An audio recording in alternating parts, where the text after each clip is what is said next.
ઓગસ્ટને વિશ્વ આદિવાસી દિવસ તરીકે જાહેર કરાયો હતો. ત્યારથી દર વર્ષે 9મી ઓગસ્ટને વિશ્વ આદિવાસી દિવસ તરીકે ઉજવવામાં આવે છે. આદિવાસી દિવસની ઉજવણીનો મુખ્ય હેતુ આદિવાસીઓના હક અને અધિકારો, આદિવાસીઓના જળ, જંગલ અને જમીન બચાવવાનો છે.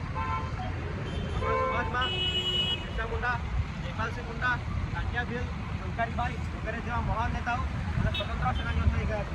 તેમણે દેશની આઝાદી અને આદિવાસીઓના હક અને અધિકારો માટે લડત ચલાવી હતી અને પોતાના જીવનનું બલિદાન આપ્યું હતું. બિરસા મુંડા તેમણે માત્ર 25 વર્ષની ઉંમરે આદિવાસીઓના જળ, જંગલ, જમીન અને આદિવાસીઓના સ્વરાજ માટે સતત લડત ચલાવી હતી અને પોતે શહીદ થયા હતા. જ્યારે જયપાલસિંહ મુંડા કે જેમણે સંવિધાન સભામાં આદિવાસીઓના હક અને અધિકારોને રજૂઆત કરી હતી અને આપણા સંવિધાનમાં કુલ 12 અનુસૂચિ છે, જેમાં અનુસૂચિ 5 અને અનુસૂચિ 6માં આદિવાસીઓને વિશિષ્ટ અધિકારો આપવામાં આવ્યા છે. આપણે આપણા અધિકારોને જાણવું જોઈએ અને એ માટે આપણે અને એ હક અને અધિકારો મેળવવા માટે આપણે પ્રયાસો કરવું જોઈએ.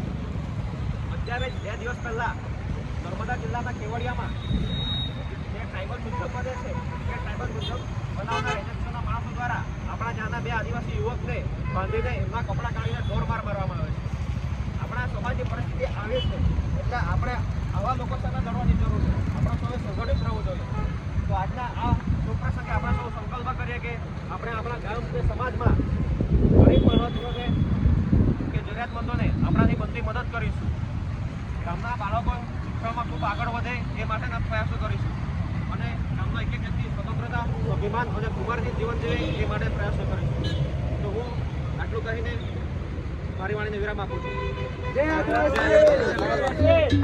છું.